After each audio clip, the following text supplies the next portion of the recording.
أولا خلونا نشوف ما هو دور يعني مقر وزارة الأوقاف أو وزارة الأوقاف في دورها الحقيقي واللي مكتوب في الورق، وده اللي بيخص الشعب المصري. يعني وزارة الأوقاف تلعب دورا مهما في إدارة واستثمار هذه الأملاك والعقارات الوقفية بطرق تتوافق مع الأهداف الوفقية الوقفية والشرعية.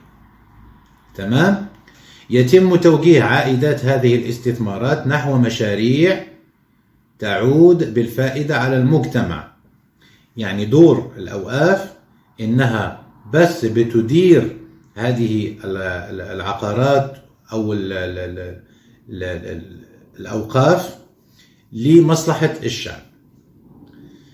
مثلا إقامة مدارس ومستشفيات ودور تحفيظ القرآن، وده ما ظنش أنا في عهد السيسي ما فيش حاجة، هو بيرمم معابد اليهود وبيرمم مقابر اليهود إخواله وبس. طيب، وبيقول لك كمان دورها كمان تعمل مشاريع لدعم الأسر الفقيرة والمحتاجة. ماشي؟ طيب، دورها كمان تحافظ الوزارة على مراقبة دقيقة للأملاك والعقارات الوقفية والإيرادات المتولدة منها، الإيرادات الماني المتولدة من هذه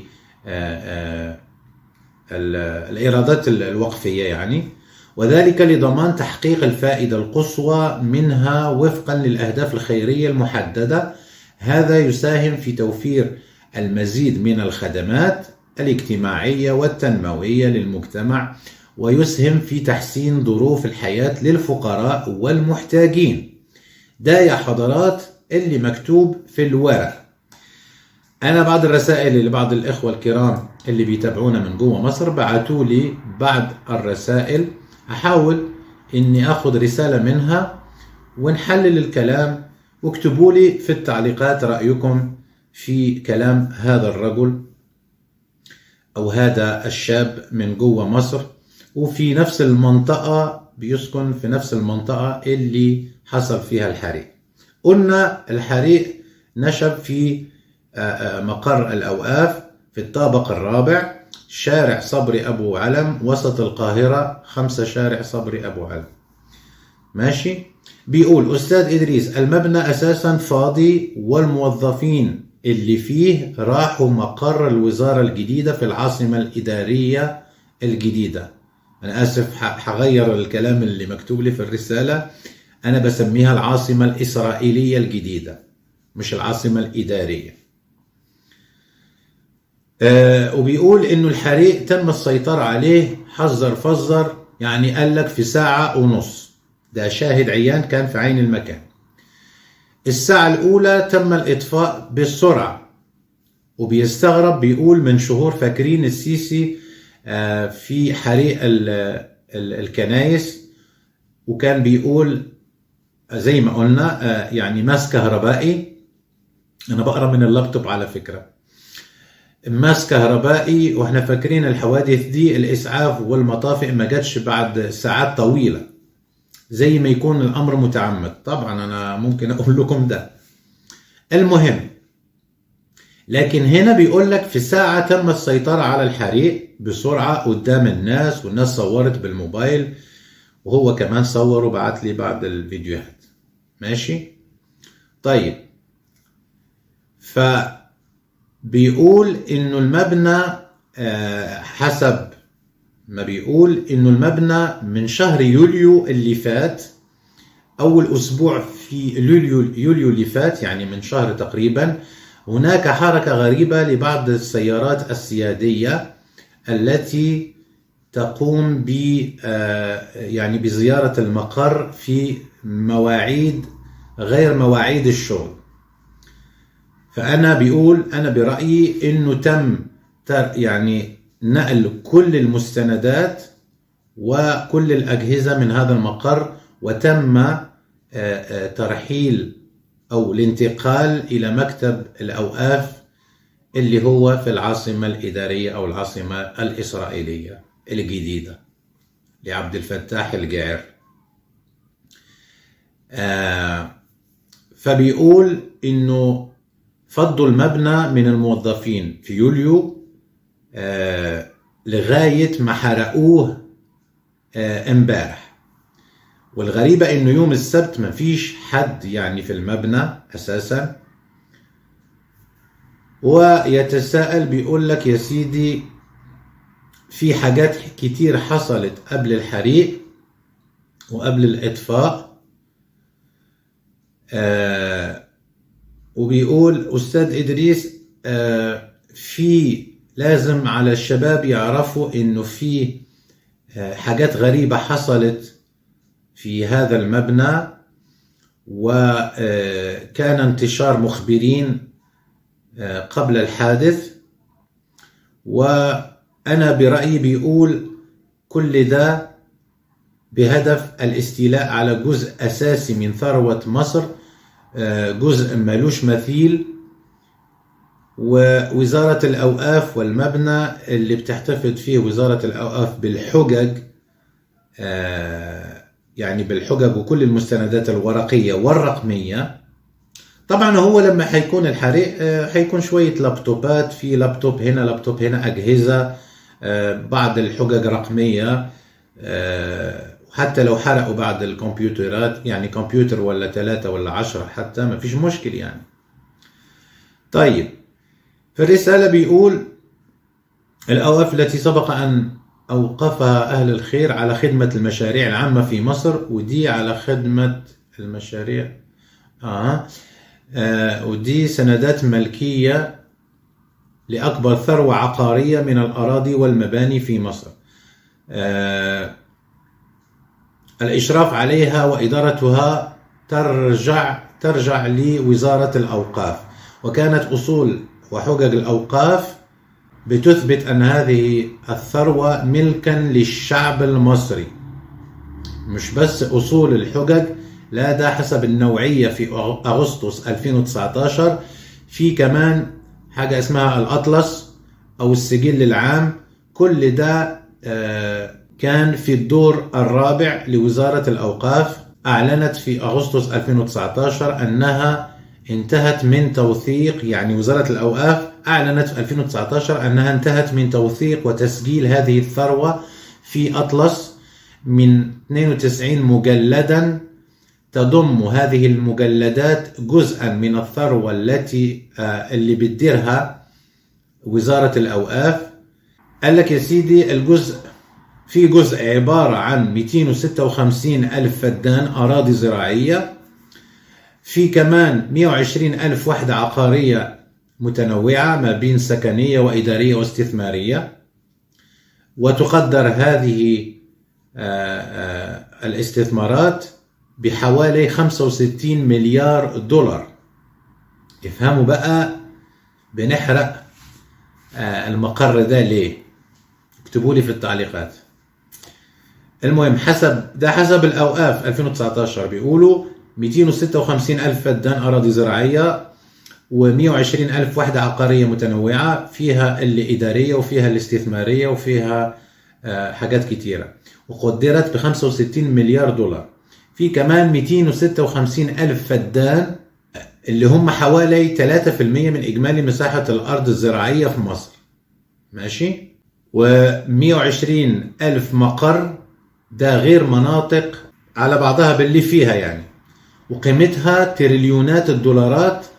وخد عندك ميدان وسوق وشارع العتبة وشارع عبد العزيز ومنطقة الأزهر والغورية وفاطمة النبوية وسوق السلاح والخيامية ووكالة الحج والكسوة وممتلكات متعددة في القاهرة الفاطمية وقاهرة الخديوي إسماعيل.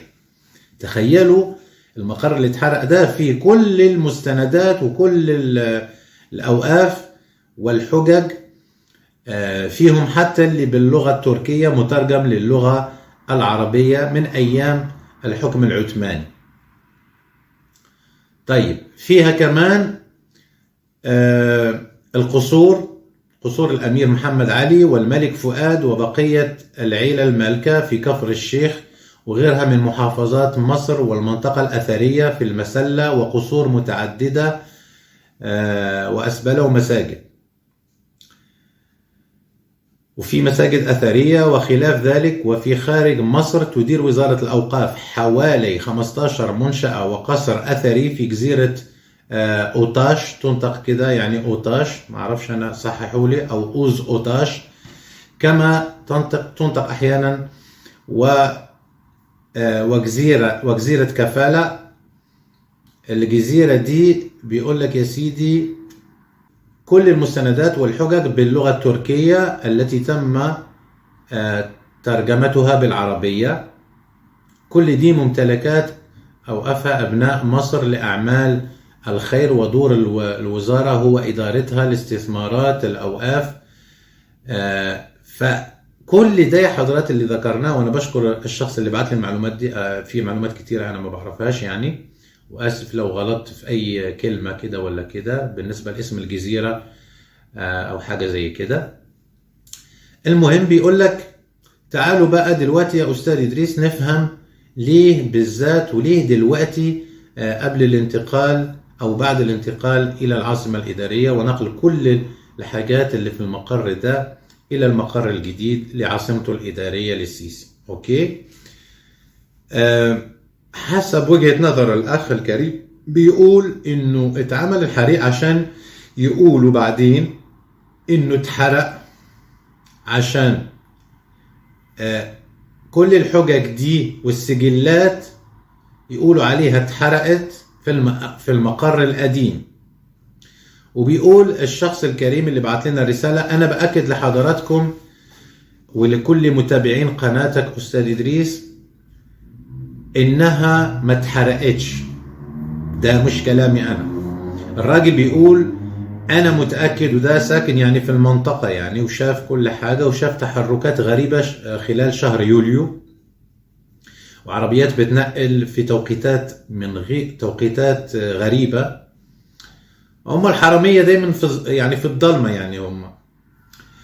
فبيقول أنا بأكد لحضرتك أستاذ إدريس ولكل المتابعين من خلال منبر حضرتك إنه المستندات والحاجات ما اتحرقتش، وإنها اتنقلت زي ما هي، سواء حجج الأوقاف أو الأطلس أو النسخ الرقمية على الكمبيوتر، كل ده اتنقل لمقر تحت سيطرة السيسي. تاني بأكد، بيقول إنه حسب رأيه هو إنه كل الحاجات حجج الأوقاف أو الأطلس أو النسخ الرقمية على الكمبيوتر كل ده اتنقل لمقر تحت سيطرة السيسي مباشرة وما اتحرقش.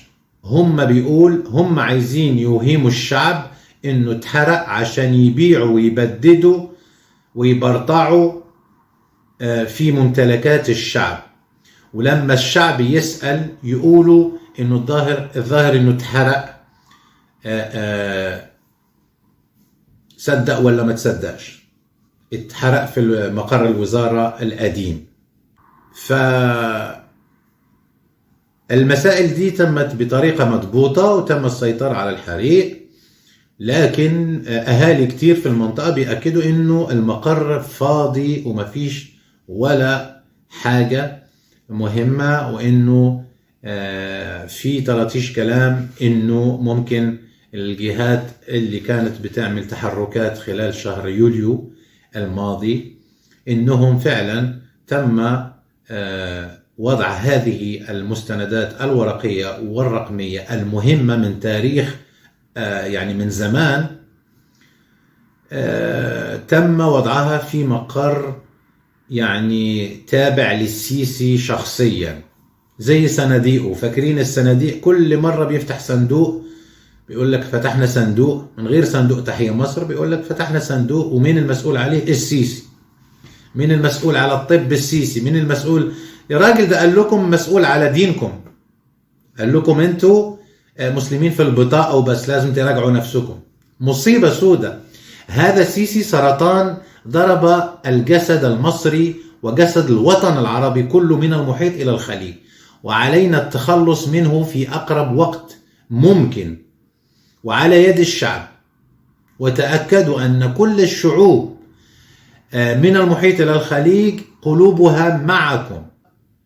عشان يأكد كلامه الشخص الطيب ده بيقول لك ولو كلامي مش صح فيا ريت يطلعوا في قنوات الشركة المتحدة للإعلام التابعة للمخابرات إنهم على الأقل لغسل ماء الوجه يطلعوا يطمنوا الشعب المصري على هذه الحجج وهذه الأصول وهذه الأوراق المهمة والمستندات لأوقاف الشعب المصري اللي هي ملك الشعب المصري. يطلعوا يطمنوا الراجل، ما قالش حاجة وحشة يعني، قال لك يعني يطلعوا يعملوا يعني متحدث باسم الأوقاف المصرية يطلع ويطمن الشعب المصري ويقول لهم كله تمام، ويعرضوا بعض الأدلة إنه الحريق فعلا تم وإنه المقر فارغ وإنه المستندات في الحفظ والصون والكلام ده. لكن هم طبعا بيقول إحساسه بيقول إنه هذه العصابة حرامية بكل تأكيد، ومش هيعملوا كده لأنه ما بيهمهمش الشعب خالص.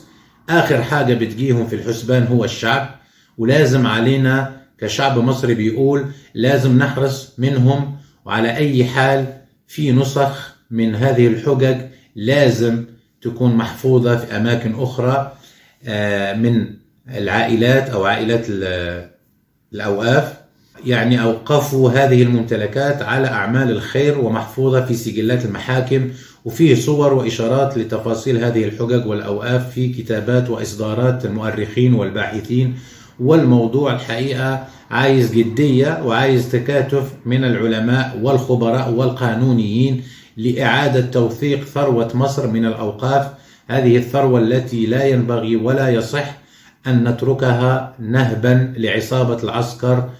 وأنا شايف الكلام ده معقول فعلا. بشكرك أخي الكريم على هذه الرسالة، وبيقول لي بعتها لناس كتيرة ونشطاء على وسائل التواصل الاجتماعي. اتكلموا حاولوا اللي وصلته الرسالة دي من هذا المواطن اللي بيحب بلده فعلا واللي ساكن في المنطقة دي واللي شاف كل حاجة زي الناس اللي شافت امبارح، لكن هو شاف حاجات تانية في شهر يوليو، تحركات غريبة في شارع صبري أبو علم رقم 5 وسط القاهرة.